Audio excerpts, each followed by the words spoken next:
코로나19 팬데믹이라는 정말 전례 없는 위기 속에서요. 매일 오후 같은 시간에 카메라 앞에 서서 아주 차분한 목소리랑 정확한 데이터로 국민을 안심시켰던 인물이 한 명 있습니다. 바로 방역 아이콘으로 불리면서 국민적인 신뢰를 얻었던 정은경 당시 질병관리청장, 지금은 보건복지부 장관이죠. 그 과학적 근거를 중시하던 모습에 많은 분들이 안도했었고요. 그런데 바로 그 정은경 장관이 최근 대통령 업무보고에서 한의학적 난임 치료에 대해서 객관적, 과학적으로 입증하기 힘들다 이렇게 발언하면서 거대한 논란의 중심에 섰습니다. 이 한마디가 한의계의 거센 반발과 또 의학계의 지지를 동시에 이끌어내면서 우리 사회의 오랜 쟁점을 다시 한번 수면 위로 끌어올린 거죠. 오늘 저희가 깊이 파고들 문제는 바로 이겁니다. 한의학 난임 치료는 과연 과학적 근거가 충분하며 국가적 지원의 대상이 될 수 있는가? 저는 한의학 난임 치료가 임상적 근거를 충분히 갖추고 있고 이 초저출산 위기 극복을 위해서 국가가 더욱 적극적으로 지원해야 한다고 생각합니다. 저는 좀 반대 입장입니다. 한의학 난임 치료는 아직까지는 국제적으로 통용되는 그런 과학적 객관성이 부족하다고 보고요. 따라서 이제 국민의 건강과 세금이 투입되는 국가 지원 사업으로 삼기에는 매우 신중해야 한다, 이런 입장입니다. 좀 실망스럽다고 봅니다. 팬데믹 시기에 그 데이터에 기반해서 신뢰를 쌓았던 바로 그분이 이번에는 이미 존재하는 근거를 좀 외면한 채로 단정적인 발언을 했다는 점에서 더 큰 아쉬움이 남거든요. 이건 뭐랄까, 한의학계가 축적해온 연구 결과를 충분히 검토하지 않은 서양의학 중심의 어떤 편향된 시각에서 나온 발언이라고 생각합니다. 근거가 없다는 주장은 이건 전혀 사실이 아닙니다. 이미 보건복지부 관련 사업으로 여성 난임 한의 표준 임상 진료 지침이라는 게 나와 있습니다. 이 지침은요, 수많은 관련 연구들을 종합적으로 분석해서 치료법의 근거 수준을 평가한 결과물이거든요. 네, 그 지침에 대해서는 잠시 후에 제가 좀 자세히 말씀을 드리겠습니다만 우선은 그 장관의 발언이 편향된 시각이라는 점에는 동의하기가 좀 어렵습니다. 오히려 팬데믹 때 보여줬던 그 과학적 원칙과 기준을 일관되게 적용한 전문가로서의 소신 발언이라고 봐야 하지 않을까요? 글쎄요. 그 기준이 일관되게 적용되었다면 이런 결론이 나올 수가 없다고 봅니다. 방금 제가 말씀드린 그 진료 지침을 보면요. 난소기능 저하 여성에 대한 한의학 치료는 B등급을 받았습니다. 그리고 보조생식술, 그러니까 시험관 시술 같은 걸 받는 여성에게 침 치료를 병행하는 것은 가장 높은 등급인 A등급을 받았어요. 네, 그 A등급이요? 네, 여기서 A등급이란 건 여러 개의 잘 설계된 연구에서 일관되게 효과를 보였다는 최상위 근거 수준을 의미하는 거죠. B등급 역시 상당히 긍정적인 연구 결과들이 뒷받침될 때 부여되는 등급이고요. 이게 어떻게 근거가 없다는 결론으로 이어질 수가 있습니까? 바로 그 근거 수준이라는 것이 어떻게 만들어졌는지를 따져봐야 합니다. 결론부터 말씀드리면 저는 그 진료 지침의 신뢰성에 심각한 문제가 있다고 봅니다. 우선 그 지침은 보건복지부가 직접 발표한 공식 자료가 아니고요. 산하기관인 한국한의학진흥원에서 나온 것입니다. 물론 산하기관의 연구도 중요하지만 정부의 공식 입장과는 그 무게가 다르죠. 발표 주체가 어디냐는 본질이 아니라고 봅니다. 중요한 것은 정부의 예산이 투입된 공적 연구 프로젝트의 결과물이라는 사실이죠. 그리고 더 중요한 사실이 있습니다. 정부가 현재 시행 중인 첩약 건강보험 시범 사업이라고 아실 겁니다. 여러 한약 처방에 건강보험을 적용하는 사업인데 이 사업의 대상 질환을 선정하는 기준이 바로 지금 이야기하는 임상진료 지침의 근거 등급입니다. 그러니까 정부 스스로가 이 등급 체계의 공실력을 인정하고 다른 정책에 활용하고 있다는 명백한 증거인 셈이죠. 바로 그 부분이 문제입니다. 하나의 잘못된 기준이 다른 정책의 근거로 이렇게 연쇄적으로 사용되는 상황인 거죠. 그 지침의 내용을 좀 구체적으로 들여다보면 문제는 더 선명해집니다. 대한의사협회에서도 지적했듯이 개발 과정에 한의계 인사들만 참여해서 외부의 객관적인 검증이나 비판 과정이 부족했어요. 이런 폐쇄적인 환경에서 만들어진 결론을 어떻게 객관적이라고 할 수 있겠습니까? 더 심각한 건 연구 방법론의 오류입니다. 예를 들어서 그 침 치료가 A등급을 받은 근거로 중국 논문 3편을 종합 분석한 내용이 제시됩니다.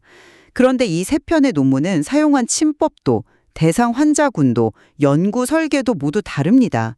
이걸 단순히 합산해서 통계 처리를 한 뒤에 원 저자들도 내리지 않았던 효과가 있다는 새로운 결론을 도출해냈다는 겁니다. 아니 근데 여러 연구를 종합해서 더 큰 그림을 보는 메타 분석은 현대의학에서도 널리 쓰이는 연구 방법 아닙니까? 물론입니다. 물론인데 그 메타 분석에는 아주 엄격한 전제 조건이 따릅니다. 비슷한 조건에서 수행된, 그러니까 동질적인 연구들을 합쳐야 의미가 있는 것이죠. 이건 마치 뭐랄까 사과, 오렌지, 바나나의 평균적인 맛을 알아보겠다면서 과일 3개를 그냥 믹서에 갈아버리는 것과 같습니다. 각각의 특성이 모두 사라진 정체불명의 결과만 나올 뿐이죠. 이건 통계의 기본을 무시한 행위이고 원하는 결과를 만들어내기 위한 의도적인 왜곡에 가깝다고 볼 수밖에 없습니다. 심지어 효과가 있다고 제시된 한약 처방들도 대부분 국내 임상 현장에서는 잘 쓰이지도 않는 중국 처방들이에요. 현실과도 너무 동떨어져 있는 거죠. 일부 방법론적인 비판이 있을 수 있다는 점은 저도 인정합니다. 하지만 그렇다고 해서 지침 전체의 의미가 훼손되는 건 아니죠. 수많은 연구들을 체계적으로 정리하고 근거를 제시하려는 그 첫 시도였다는 점은 높이 평가해야 합니다. 그리고 우리는 연구실 안에서만 머물러서는 안 됩니다. 현실을 봐야죠. 이미 전국 14개 광역자치단체와 72개 기초자치단체 총 86곳에서 조례를 통해서 한의학 난임 지원 사업을 시행하고 있습니다. 이게 무엇을 의미하겠습니까? 현장에서의 수요와 효과, 그리고 만족도가 뒷받침되지 않으면 불가능한 일이거든요. 경기도의 경우를 보면 관련 예산이 2017년에 5억 원이었는데 2025년에는 9억 7,200만 원으로 거의 2배 가까이 늘었습니다. 주민들의 요구와 긍정적인 결과가 없었다면 지자체장들이 예산을 이렇게 늘릴 리가 없죠. 그 지자체 사업의 확대를 효과의 증거로 보시는 건 좀 위험한 판단이라고 생각합니다. 그건 정치적인 결정일 수도 있고요. 또 절박한 난임 부부들의 그 지푸라기라도 잡고 싶은 심정을 이용한 일종의 포퓰리즘도 정책일 수도 있습니다. 저는 그 진료 지침이 마치 역사학계의 환단고기와 좀 비슷하다고 봅니다. 환단고기가 뭔지 아실 겁니다. 일부에서는 우리 고대사를 다룬 위대한 역사서라고 주장을 하지만 주류 사학계에서는 사료적 근거가 부족하고 내용상 오류가 너무 많아서 위서, 즉 가짜 역사서로 판단하잖아요. 겉보기엔 방대하고 체계적인 근거를 갖춘 것 같지만 전문가들이 면밀히 분석하면 학문적 토대가 매우 부실하다는 허점이 드러나는 거죠. 저는 이 진료 지침이 그런 문제를 똑같이 안고 있다고 봅니다. 이런 불확실한 근거를 바탕으로 국가 재정을 투입하는 건 난임 부부들에게 잘못된 희망을 심어주고 정작 의학적으로 검증된 치료를 받을 골든타임을 놓치게 할 수 있는 매우 위험한 일입니다. 과학적 입증이라는 그 잣대 자체가 때로는 현대 서양의학 중심의 편향된 시각일 수 있다는 점을 좀 지적하고 싶습니다. 한의학은 수천 년간의 임상 경험을 통해서 발전해온 고유의 이론과 증거 체계를 가지고 있습니다. 모든 것을 서양의학의 RCT, 즉 무작위 대조 임상 시험의 틀에만 맞춰서 재단하려는 것은 어쩌면 좀 오만한 태도일 수 있습니다. 환자 한 명 한 명의 몸 상태와 균형을 중시하는 한의학적 치료의 특성상 모든 변수를 통제하는 방식의 연구가 적합하지 않은 측면도 분명히 존재하거든요. 그 말씀은 한의학계에서 오랫동안 해온 주장이긴 합니다만 저는 동의할 수 없습니다. 이것은 서양의학 대 한의학의 대결 구도가 아니라 과학 대 비과학의 문제죠. 환자의 안전과 직결되는 의료행위, 특히 국민의 세금이 투입되는 공공정책의 영역이라면 최소한의 객관적 검증 기준을 통과해야 합니다. 개인의 경험이나 일부의 만족도가 아니라 누가 언제 시행해도 비슷한 결과를 얻을 수 있다는 재현성과 객관성이 담보되어야 하는 것이죠. 대규모 무작위, 대조 임상시험 같은 이런 국제적으로 통용되는 방법론은 그런 객관성을 확보하기 위해서 수많은 시행착오를 거쳐서 인류가 만들어낸 최소한의 안전장치입니다. 입증하기 힘들다는 정 장관의 발언은 한의학에 대한 편견이 아니라 바로 이 지점, 즉 현재까지 한의계가 제시한 근거의 수준이 공적 지원의 기준에는 미치지 못한다는 사실에 대한 냉정한 평가라고 봐야 합니다. 그 냉정한 평가가 과연 지금 우리 현실에 맞는 것인지 저는 되묻고 싶습니다. 지금 대한민국은 합계 출산율 0.7명대라는 사실상 국가 소멸을 걱정해야 하는 재난 상황에 처해 있지 않습니까? 이런 절체절명의 위기 속에서 특정 연구 방법론이라는 잣대만을 고집하면서 다른 가능성을 원천적으로 배제하는 것이 과연 책임 있는 자세일까요?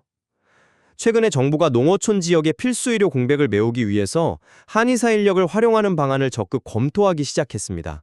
현실적인 문제 해결을 위해서 유연한 접근을 하고 있는 겁니다. 난임 문제 역시 마찬가지라고 봅니다.